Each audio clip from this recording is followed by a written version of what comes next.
ஆனால் இன்னைக்கு தாவேக்கா திமுக அதிமுக எல்லாருமே வந்து அவங்களோட திட்டத்தை சொல்லியிருக்காங்க. 1000 2000 தரேன்லாம் சொல்லி, அது நம்ம தமிழ்நாட்டுக்கு சாத்தியமாக இருக்குமா? அதாவது தமிழ்நாட்டை பொறுத்த வரைக்கும் சாத்தியம் இல்லை. எல்லாம் என்ன பண்ணுறது, வாங்கணும்னு மக்கள் எல்லாம் விருப்பம் வர்றாங்க. ஏதோ ஒரு செலவுக்கு ஆகும். யார் இருந்தாலும் எந்த ஆட்சி வந்தாலும் என்ன கொடுத்தா நமக்கு வீட்டு செலவு ஒரு குடும்ப செலவுக்கு. அதனால் வந்து அது யாரையும் குறை சொல்ல முடியாது. அதிமுகவும் திமுகவும் பெண்களுக்கு 2000 தரேன்னு சொல்லியிருக்காங்க. அது எப்படி பார்க்குறீங்க? ஒன்றும் அதாவது இவங்க கொள்ளடிக்கிற லாபத்தில் ஒன்றும் அது ஒன்றும் குறைஞ்சி போயாச்சு. இவங்க போட்டு ஒரு கான்ட்ராக்ட் போகிறாங்க, இவ்வளோ கோடி விட கொள்ளைறாங்க. அந்த கோடியில் ஒன்று 10% கூட இவங்க கொடுக்கறது கிடையாது. அது ஒன்றும் பெரிய விஷயமே கிடையாது. அது கொள்ளை அடிக்காமல் இருந்தாவே அது எங்கேயோ நிற்கலாம், ஒன்றுமே பிரச்சனை இல்லாமல் போகலாம். தீபத்தை வச்சு தான் முடிப்பு. எவ்வளோ நாள் அப்படி தான் முடிச்சுட்டு இருக்காங்க. அந்த மாதிரி தான் இந்த வாட்டி செய்வாங்க. எல்லாரும் என்ன நினைக்கிறாங்கன்னா கடன் தொகை இன்னும் அதிகரிக்கும்னு நினைக்கிறேன். எங்கே கடன் தொகை அதிகரிக்குது? அதெல்லாம் அவர் சாமர்த்தியம் பண்ணிடுவார். சாமர்த்தியம் பண்ணி வேலை பார்த்துருவார். அதெல்லாம் முதலமைச்சர் எந்த குறையும் சொல்ல முடியாது. இந்த வாட்டி திமுக வரணும், அதுதான் எங்களோட ஆசை. அதுக்காக பாடுபடுறோம். சொல்லுங்கள். ஏற்கனவே போன 2021 எடப்பாடி சொன்னார் 2000 சாத்தியம் இல்லைன்னு சொன்னார். அப்போ நடைமுறை அவரால் வர ஆட்சி நடத்தி இந்த முறை கொடுக்க முடியாதுன்ற நினச்சி தான் கட்டாய முடியாதுன்னு சொன்னார்.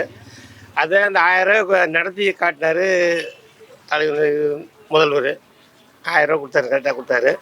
அது மாதிரி அதாவது அறிவிக்காத திட்டம், பெண்களுக்கு இலவச திட்டம் வந்து சொல்லாத திட்டத்தை வந்து உடனே அறிமுகப்படுத்தினார். செயல்படுத்தி உடனே காமிச்சார். இவங்க வந்து 2000 ரூபாய் தரேன், ஃப்ரிட்ஜு தரேன், சிலிண்டர் 3 சிலிண்டர் இருக்கிற நாட்டிலேயே சிலிண்டர் பிரச்சனை பெரிய பிரச்சனையாக இருக்குது. முதல்ல வந்து தேர்தல் வைக்க விட்டது யார்? எடப்பாடியாக தான். 2000 சொன்னது அவர் தான். எடப்பாடியான்னு சொன்னது அவர் தான் சொன்னார்.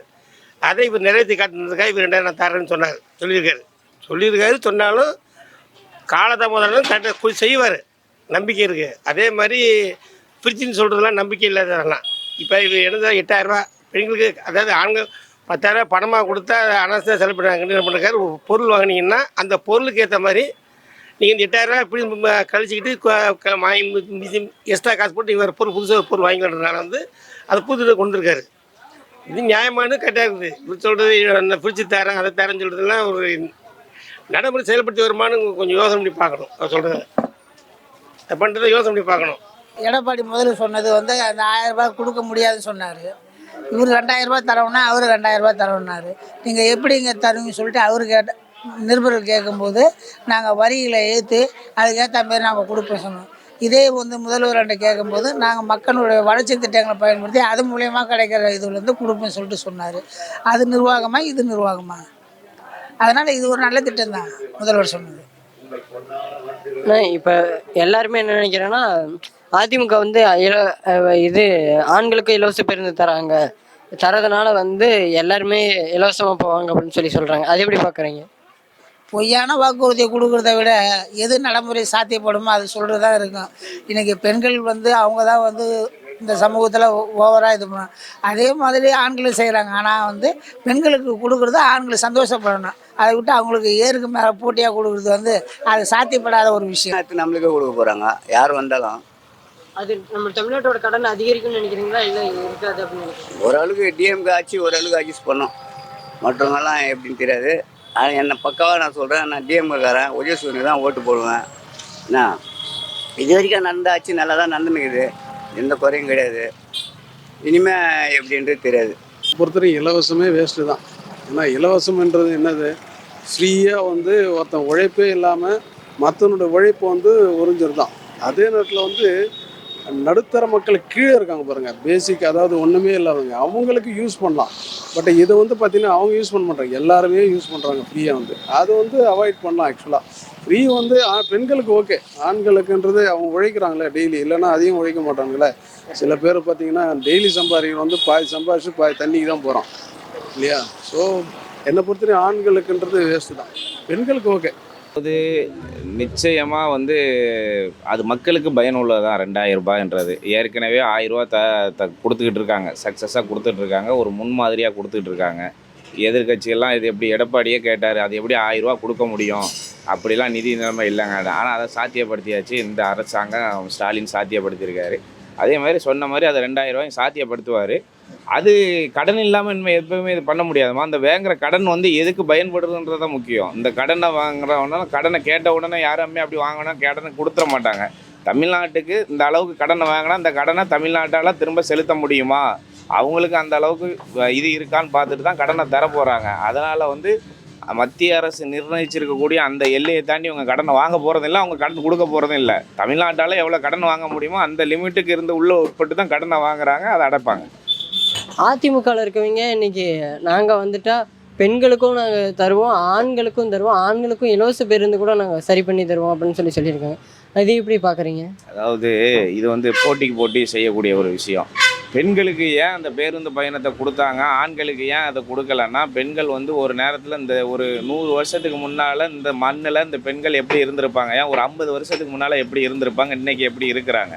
இந்த பெண்கள் வெளியே வராங்க, வேலைக்கு போகிறாங்க, அலுவலகம் செல்கிறாங்க, படிக்கிறாங்க, டாக்டராக இருக்காங்க, இன்ஜினியராக இருக்காங்க, ஜவுளி கடையில் வேலை பார்க்குறாங்க, டீ கடையில் வேலை பார்க்குறாங்க, ஏன் கார்ப்பரேஷனில் வேலை பார்க்குறாங்க, எல்லா வேலையும் பார்க்குறாங்க. அவங்களுக்குன்னு ஒரு குடும்ப சூழல் இருக்குது, பொறுப்பு இருக்குது. அதையும் மீறி அவங்க வெளியே வர்றவங்களுக்கு அவங்களுடைய அந்த செலவினங்களை மிச்சப்படுத்தணும், அவங்க இன்னும் இப்போ ஃப்ரீயாக வரணும், இன்னும் அதிகமாக வெளியே வந்து அவங்களுக்கு ஆர்வம் ஊட்டணுன்றதுக்காக தான் அந்த இலவச பேருந்துக்கு வந்து கொடுத்துருக்காது. இதை போட்டிக்கு போட்டி நான் ஆண்களுக்கும் கொடுப்பேன்றது வந்து அது இரண்டாவதமாக தான் தெரியுது. இவங்க 2 பேர்த்த விடவும் இன்னொருத்தர் உள்ள இப்போ புதுசாக அரசியல்னு சொல்லிட்டு வராரு, சினிமா துறையில் இருந்துட்டு தாவேக்கான்னு சொல்லி. அவர் வந்து என்ன சொல்கிறாருன்னா, அவங்க 2000 ரூபா தராங்களா, நான் இனி 2500 ரூபாயா தரேன் அப்படின்னு சொல்கிறாரு. அது எப்படி பார்க்குறீங்க? அதுதான் இது வந்து மக்களை வந்து கவர்றதுக்காக சொல்லக்கூடியது. இவங்க வந்து சாத்தியப்படுத்திட்டு சொல்கிறாங்க 1000 2000ன்றாங்க. அவங்க சொன்னதை விட இதை கொஞ்சம் மேல் கொண்டு சொல்லணும். முதல்ல என்ன சொன்னார், இலவசமே வேணான்னாங்க. இன்றைக்கி அவங்க இல்லை நாங்களும் தருவோன்ற நிலைமைக்கு தரவழைகள் இந்த அரசாங்கம் அந்த அளவுக்கு மக்கள் கொடுத்துருக்காங்க. மக்கள்கிட்ட வரவேற்பு இருக்குது. மக்கள்கிட்ட வரவேற்பு இருக்கும்போது அதை ஒரு அரசாங்கம் செய்ய தான் செய்யும். இப்போ நீங்கள் இந்த யாருமே விண்ணப்பிக்காத யாருக்குமே இன்றைக்கி வேணான்ற 1000 ரூபா வேணான்ற இலவசமே வேணான்ற ஒரு கருத்தில் இருக்காங்கன்னு வைங்களா. எங்களுக்கு இந்த உரிமை தொகை வேணான்றவங்களுக்கு வந்து அரசாங்கம் யாரையும் தேடி கொண்டு போடலை. அந்த உரிமை தொகைக்கு யார் விண்ணப்பிக்கிறாங்களோ அவங்களுக்கு தான் தராங்க. அப்போ மக்கள் அது ஆர்வமாக இருக்காங்கல்ல, அதை விரும்புகிறாங்கல்ல, அதுக்கு விண்ணப்பிக்கிறாங்களா, அவங்களுக்கு தானே தராங்க. இவங்களாம் இருக்கிற அத்தனை அக்கௌண்ட்டையும் பார்த்து போடலல்ல, யார் விண்ணப்பம் கொடுத்துருக்காங்களோ அவங்களுக்கு தான் அந்த பணம் வரப்போகுது. அதுதான் அதுக்கு இதுதான்ப்பா எங்களுக்கு, நாங்கள் கஷ்டப்படுறவங்களுக்கு எங்களுக்கு அந்த உதவி செய்கிறது நல்லது தானேப்பா. நாங்கள் எவ்வளோ ஒரு நாள் கிடைக்கும் ஒரு நாள் கிடைக்காது இந்த வேலை எங்களுக்கு. அதனால் அந்த மாதம் ஒரு 2000 ரூபா கிடச்சாக்கா எங்களுக்கு கொஞ்சம் உதவியாக தான் இருக்குது. இவர் அதிமுகவில் இருக்க எடப்பாடி பழனிசாமி என்ன சொல்கிறாருன்னா, நான் இன்னியுமா 2000 ரூபா ஆண்களுக்கும் தரேன் பெண்களுக்கும் சேர்த்து தரேன்னு சொல்லியிருக்காரு. அது எப்படி பார்க்குறீங்க? அது எப்படின்னு நம்மளுக்கு எப்படி சொல்கிறதுன்னு தெரியல. ஏன்னாக்கா இவர் கொடுக்குறது வந்து நம்மளுக்கு தராருன்ட்டு உறுதியாக தெரியும். அவங்க கொடுப்பாங்களோ கொடுக்க மாட்டாங்களோ அது நம்மளுக்கு தெரியாது இல்லை. இப்போ 2026 யார் வந்தால் உங்களுக்கு கரெக்டாக இருக்கும்னு நினைக்கிறீங்க? கலைஞர் வந்தால் எங்களுக்கு உதவியாக தான் இருக்கும். ஏன்னா அவர் தான் பஸ்ஸில் வந்து எங்களுக்கு டிக்கெட்டே கிடையாது. எங்கே போனாலும் நாங்கள் டிக்கெட் எடுக்காதே போகிறோம் வரோம். மற்றவங்க வந்தாங்கன்னா எப்படி இருக்குன்னு சொல்ல முடியாது இல்லை. இதை வந்து நடைமுறைக்கு சாத்தியமாகுமான்னு பார்க்கக்கூடாது இந்த ஸ்கீமு. இது வந்து ஒவ்வொரு பெண்களுடைய முன்னேற்றத்துக்கான ஸ்கீம். இதில் திமுக, அதிமுக, இவங்க தாவேக்கா இல்லை பிஜேபி அப்படின்னு பார்க்கக்கூடாது. யார் எது செய்தாலும் ஒரு ஸ்கீம் பெண்களுக்கு முன்னேற்றத்துக்கு நல்லாயிருக்கும் அப்படின்னா இதை நம்ம ஆதரிக்கணும். ஃபார் எக்ஸாம்பிள் இதை எப்படி எடுத்துக்கணும் அப்படின்னா, ஒரு புள்ள வந்து தவங்கின பிள்ளையாக இருக்கும். அந்த தவங்கின பிள்ளைக்கு தான் அப்பாவும் அம்மாவும் அதிகமான கேர் எடுத்துப்பாங்க பார்த்துக்கோங்க. இப்போ ஒரு ஆண் ஆதிக்கத்தில் இருக்கிற இந்த தமிழ்நாட்டை அதை கொஞ்சம் கொஞ்சமாக நம்ம ரெடி பண்ணி அவங்களுக்கு கல்வி அறிவு கொடுத்து அவங்கள இண்டிவிஜுவலாக யோசிக்கிற அளவுக்கு நம்ம கொண்டு வந்துட்டோம். ஸோ விளிம்பின் நிலையில் இன்னும் இருக்கிற மக்கள் வந்து வீட்டுக்குள்ளே இருக்காங்க. ஸோ அவங்களும் செல்ஃப் டிஃபென்ஸாக இருக்கணும் அப்படின்றது நம்ம தமிழ்நாட்டோட கொள்கையில் ஒன்று. ஸோ இதை யார் செஞ்சாலும் நம்ம அதை வரவேற்கணும். அது 1000 ரூபாயில் 2000 ரூபாயில் ஒரு மாதம் 10,000 ரூபாய் அவங்களுக்கு கொடுத்து அதை டெவலப் பண்ணால், அந்த காலத்தில் நீங்கள் கேள்விப்பட்டிருப்பீங்க, ஒரு பெண் கல்வி அறிவு எடுத்துக்கிட்டாங்கன்னா அது யாருக்கெல்லாம் லாபம் அப்படின்னா ஒரு குடும்பத்துக்கே லாபம். ஒரு ஆணுடைய கல்வி ஒருத்தரோடு நிற்கும், ஆனால் ஒரு பெண்ணோட கல்வி ஒரு ஊருக்கே டெவலப்மெண்ட்டாக இருக்கும். ஸோ ஒரு பெண்ணுடைய பொருளாதாரம்ன்றது வந்து தமிழ்நாட்டையும் முன்னேற்றும், உலக லெவலுக்கு இந்தியா போகிறதுக்கு இதுதான் ஃபஸ்ட்டு ஸ்டெப்புன்னு நான் நினைக்கிறேன். இதை நீங்கள் வந்து கடனாக பார்க்காதீங்க, சுமையாக பார்க்காதீங்க. நம்ம சுதந்திரம் வாங்கும்போது நம்மளுடைய டாலருடைய வேல்யூ இப்போ இருக்கிற டாலரோட வேல்யூவும் வித்தியாசம். உலகம் போயிட்டுருக்கிறது ட்ரெண்டிங்கே வேறு மாதிரி போயிட்டுருக்கு. ஸோ அப்போ உங்களோட இன்ஃப்ராஸ்ட்ரக்சரை டெவலப் பண்ணுறதுக்கு நீங்கள் வந்து இன்வெஸ்ட்மெண்ட் பண்ணி தான் ஆகணும். அண்ட் மோரோவர் இப்போது உலக சந்தையில் நீங்கள் பார்த்தீங்கன்னா பொருளாதார மேதைகள் சொல்கிறாங்க, இவங்க சொல்கிறாங்க, அவங்க சொல்கிறாங்கலாம் ஒரு கட்டுக்கதைகள்லாம் இருக்கட்டும். யார் மேலே யார் சண்டை போடுறான்னு பார்த்தீங்கன்னா, எவன் கடனே இல்லாமல் ஒரு நாட்டை கொண்டு போகிறானோ அவன் நாட்டு மேலே இவன் கொண்டு போடுறான். இதுதான் இன்றைக்கி நடக்கிற நிலைமை. ஸோ நம்ம என்ன சொல்கிறோன்னா, இந்த கடன் சுமை நமக்கு பெருசு கிடையாது. இன்றைக்கி உங்களை மாதிரி இருக்கிற இளைஞர்கள், எனக்கு அப்புறமா வர போகிற இளைஞர்கள் கூட இந்த கடன் அடைக்கணுன்னா ஈஸியாக அடைச்சிருவான். எல்லாருமே ஒரு மாத சம்பளத்தை நீ போட்டு தமிழ்நாட்டோட கடனை அடைக்கணும் அப்படின்னு ஒரு நீங்கள் ஒரு எப்படி சொல்கிற ஒரு ரேலி நீங்கள் பண்ணிங்கன்னா கண்டிப்பாக அவனே செஞ்சுருவான். வேறு அதெல்லாம் ஒரு பெரிய விஷயம்லாம் இல்லை. ஆனால் இன்றைக்கி எப்படி எடுக்கணும்னா, நீங்கள் இதை திமுக அதிமுகன்னு பார்க்காதீங்க. திமுகவில் அன்றைக்கி டிவி கொடுத்தாங்கன்னு நினைக்கிறேன். அது பெரிய ஒரு எல்லாருக்குமான விஷனாச்சு. இன்றைக்கி உங்களோட ஊடகத்துறை இந்த அளவுக்கு எல்லார்ட்டையும் போய் சேர்ந்துருக்குன்னா காரணம் அன்றைக்கி கொடுத்த டிவி. அதில் ஊழல் செஞ்சாங்க, அவங்க இது தப்பு பண்ணாங்க, அது அரசியல்.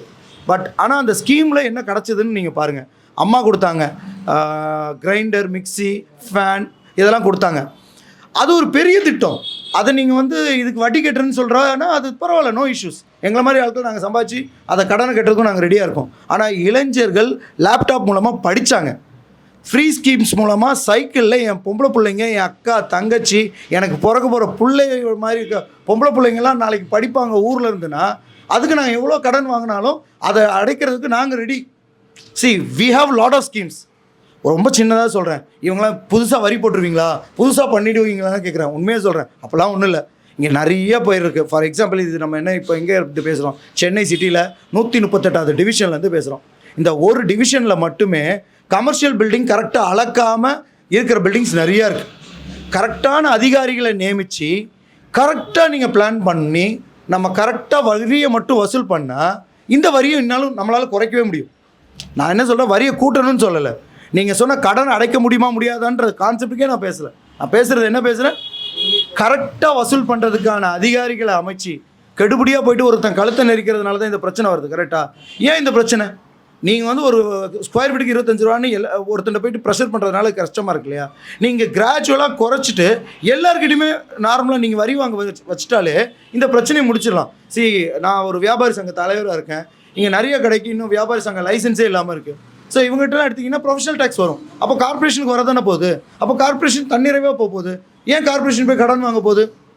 ஸோ மக்கள்கிட்ட விழிப்புணர்வும் அவங்கள்ட்ட வாங்குறத அழகாக பொறுமையாக நிதானமாக அவங்கள்ட்டையும் சொல்லி நம்ம அந்த வரியை வாங்கினாலே நீங்கள் சொல்கிற கடனுலாம் ஒன்றும் கிடையாது, எந்த பிரச்சனையும் கிடையாது. ஃப்ரீ ஸ்கீம்ஸ்ன்னு தயவுசெய்து இதை எதிர்பார்க்காதீங்க. இது எல்லாமே வளர்ச்சி ஸ்கீம். இதை எப்படி நான் உங்கள்கிட்ட சொல்லணும்னு நினைக்கிறேன்னா, ஒரு அப்பா ஒரு அம்மா ஒரு குழந்தை தான் ஆசைக்கு பார்த்து தன்னோட வாரிசாக வளர்த்தாலும் 2வது பிள்ளை 3வது பிள்ளை பிறக்கிறது பேர்டன் கிடையாது. அந்த குழந்தையும் வளர்த்து சம்பாதிச்சு அவங்களையும் வளர்த்து அவங்களையும் நல்லா படிக்க வச்சு அவங்களும் அடுத்த லெவலுக்கு கொண்டு போகணுன்னு ஆசைப்படுறாங்க பாருங்கள். அதுதான் தாய் உள்ளம், தகப்பனுடைய ஆசை. அதே மாதிரி தான் கவர்மெண்ட் என்ன பண்ணுதுன்னா, மற்ற ஸ்டேட்ஸை விட நம்ம முன்மாதிரியாக இருக்கும். நீங்கள் தமிழ்நாட்டோட வளர்ச்சியை திமுக ஆண்டுச்சா அதிமுக ஆண்டுச்சா காங்கிரஸ் ஆண்டுச்சான்லாம் நீங்கள் பார்க்காதீங்க. இதை எப்படி நீங்கள் பார்க்கணுன்னா வெல்வெஸ்ட்டாக பாருங்கள். இந்தியாவில் வி ஆர் தி பெஸ்ட். சின்ன சின்ன பிரச்சனை, ஒரு பள்ளம் இருக்கிறத பெரிய பிரச்சனையாக பேசிகிட்டு இருப்பான். ஆக்சுவலாக இந்த பள்ளத்து பிரச்சனை கிடையாது. கீழே ட்ரைனேஜில் எவ்வளோ நாளாக ஓடிட்டுருக்கு, அப்போ அதில் எவ்வளோ நாள் இவன் அனுபவிச்சிருக்கான், அப்போ எவ்வளோ மக்கள் இங்கே வாழ்ந்துருக்கான், இதெல்லாம் தான் நம்ம பார்க்கணும். ஸோ குறுகிய பணப்பான்மையோட பார்க்குறவங்களுடைய கான்செப்டை மட்டுமே எடுத்து வச்சுக்கிட்டு நம்மளால் என்ன பண்ண முடியாது, இதெல்லாம் பார்க்கக்கூடாது. So this is an investment scheme. Like எப்படி நான் என் பிள்ளையை பெற்று எனக்கு அடுத்தது என் பிள்ளைக்கு அப்படின்னு நான் கொண்டு போகிறேனோ, அதே மாதிரி கவர்மெண்ட் கொடுக்குற இந்த ஸ்கீம்ஸ்லாம் என்னது, இன்வெஸ்ட்மெண்ட். அது அவன் பிள்ளைக்காக அவன் சேர்த்து வைக்கிற செல்வம். கல்வி அறிவுன்றது செல்வம். அதுக்கு டெவலப் பண்ணுறதுக்கு எவ்வளோ நாளும் பண்ணலாம், அதெல்லாம் ஒன்றும் இல்லை. அதே மாதிரி பெண்களுக்கு கொடுக்குறது ஃப்ரீ பஸ் ஸ்கீம்ஸோ இல்லை எடப்பாடி ஐயா சொல்லியிருக்கிற 2500 கொடுக்குறதுனால லாஸ் ஆகிடணும், அதெல்லாம் ஒன்றும் கிடையாது. அவர் வந்தோடனே 10,000 கொடுக்குறேன்னு சொல்கிறாரா, அக்செப்ட் இட். ஸ்டாலின் வராரா 8,000 கொடுக்குறேன்னு சொல்கிறாரா, அக்செப்ட் இட். பிகாஸ் இதனால நஷ்டம் ஆகுது. அவ்வளோ காசு நம்ம வீட்டுக்குள்ள தான் புழங்கும். நான் நிலத்தை விற்று கொடுத்துருக்கானா, மக்கள் வரி பணம் தானே. முதல்ல 4,000 ரூபா வரி கட்டினேன், இப்போ 16,000 வரி கட்டினேன். அதுக்கு எங்கே போகிறது? அதிமுக வந்து ஆண்களுக்கு இலவச பேருந்துன்னு சொல்கிறாங்க, அதே எப்படி பார்க்குறீங்க? அது எல்லாமே செய்யலாங்க. செய்யலாம்னா எல்லாம் சோம்பேறித்தனம். அதுக்கு ஒரு தொழிற்சாலை ஆரம்பித்து அவன் வந்து வேலையை கொடுத்தா அவன் பாட்டில் சம்பாரிச்சு இது பண்ணிட்டு போகலாம். அதை விட்டு இலவசம் எதுக்கு கொடுக்கணும்? இப்போ இந்த மாதிரி இலவச திட்டத்தை அறிவிக்கிறதுனால கடன் தொகை அதிகமாக நினைக்கிறேன். கண்டிப்பாக. இப்போ 5 வருஷத்தில் 5 லட்சம் கோடி கடன் வாங்கிட்டால ஸ்டாலின். இன்னி ஆட்சிக்கு வந்து நிறைய கடன் வாங்குவாங்க. தமிழ்நாட்டே வித்துப்பிடுவாங்க. சாத்தியமே இல்லைப்பா, சாத்தியமே இல்லை. 1000 ரூபா கொடுத்துக்கு கவர்மெண்ட் வந்து திண்டாடுது. இப்போ 2000 ரூபா தரேன்றாரு, எப்படி சாத்தியமாகுமா? அவங்க வந்து ஊழலே பண்ண மாட்டேன்னு சொன்னாங்க. ஆனால் இப்போ வந்து அவங்களே திட்டத்தை அறிவிச்சிருக்காங்க. ஊழலே பண்ண மாட்டேன்றாங்க. வந்தது அப்புறம் தானே நமக்கு தெரியும் பண்ணுறாங்களா இல்லைன்னு. இந்த கட்சி இருந்தது, இப்போ அவங்க வந்து என்ன பண்ணுறாங்கன்னு தெரியாது இல்லையா. அதிமுகவில் இருக்கவங்க வந்து ஆண்களுக்கும் இலவச பேருந்துன்னு சொல்லியிருக்காங்க, ஒரு திட்டத்தை சொல்லியிருக்காங்க. அது அது எப்படி பார்க்குறாங்க? அது நம்பிக்கை இல்லாத இதுப்பா, அது சுத்தமாக நம்ப முடியாது. பெண்களுக்கே இப்போ ஸ்டாலின் விடுறாரு பஸ்ஸை, அதுக்கே கவர்மெண்ட் வந்து கடன் சுமையில் தான் இருக்குது. இப்போ திடீர்னு நம்ம வந்து ஆண்களுக்கும் ஃப்ரீன்னு சொல்லும்போது அது எப்படி இப்போ? இப்போ பெண்களுக்கு வந்து 1000 ரூபா கொடுத்த இடத்துல 2000 ரூபாயா தரேன்னு சொல்லி ஸ்டாலின் அவர்கள் சொல்லியிருக்காரு. அது எப்படி பார்க்குறீங்க? அது எப்படி பார்க்குறோன்னா, அவர் இப்போ 1000 ரூபா கொடுக்க முடியாதுன்னு சொன்ன இடத்துல 1000 ரூபா தராரு. இப்போ அவர் மறுபடியும் வந்தாருன்னா பண்ணுறதுக்கு ஒரு வாய்ப்பு சான்ஸ் இருக்கலாம். இப்போ இதெல்லாம் அந்த 3 பேருமே பண்ணுறதுனால இருக்கிற கடன் வந்து அதிகமாகுமா, இல்லை தமிழ்நாட்டுக்கு அந்த கடன் தொகையெல்லாம் வராது, சாத்தியம் வரி பணத்தை வச்சு இவங்க பார்த்துப்பாங்க அப்படின்னு நினைக்கிறீங்க? இப்போ இருக்கிறதுக்கே கடன் தொல்லை அதிகமாக தான் இருக்குது. இப்போ இன்னும் வரதா இருந்தால் சாத்தியம் ஆகாது.